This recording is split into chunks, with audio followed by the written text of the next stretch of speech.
So when I was younger, I was raised Catholic. Mom, dad, little brother. We all went to church on Sundays. I remember when I was about maybe 9, 10, my dad wouldn't go to church, and my little brother kind of followed suit. He'd do a little under the bed. He'd grab onto the bed legs, and he'd hide under the bed, and he wouldn't let himself get dragged out. But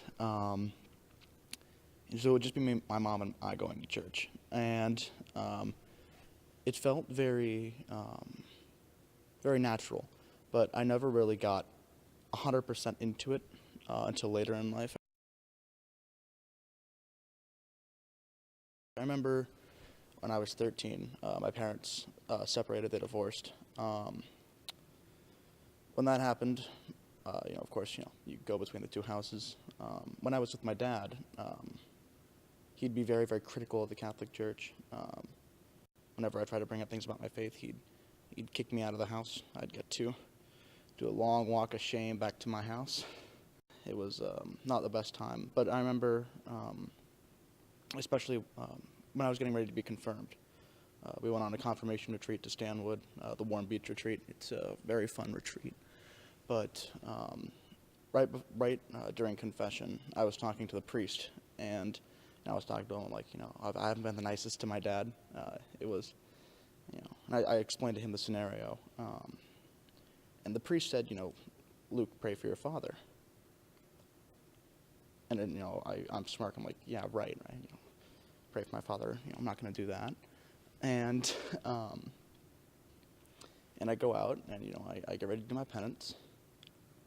And I go, God, I'm not sure this is going to work. And I get a one-word response, really? I was like, okay. And so I go through it, and I pray for my father. Within the next week, papers came in. I didn't have to see him anymore. I was rid of this problem that had been plaguing me for over 3 years. This feeling of fear, anger, guilt, and I was freed of that. And it took me a little while to realize, God had done that for me. He had taken away this burden, the fear, the pain, all of that. It was incredible.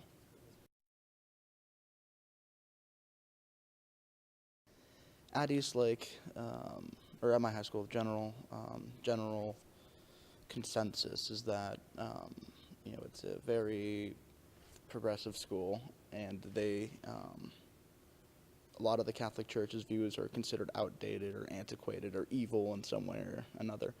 And the knowledge that even though Catholics are the minority at in the public at school, we're not fighting a losing battle.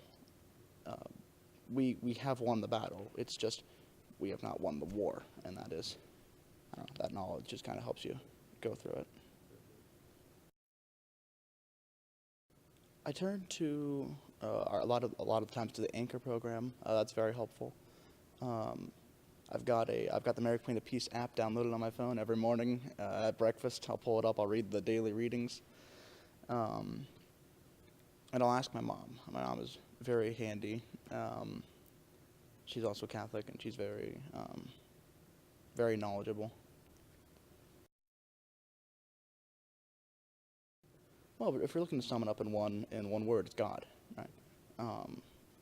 Everything, our entire faith, all of the actions between all the Catholics ever, all that stems from God, right? I think confirmation is the most powerful of the sacraments, a part of our faith, in particular because you're filled with the Holy Spirit and you're able to go out and change the world.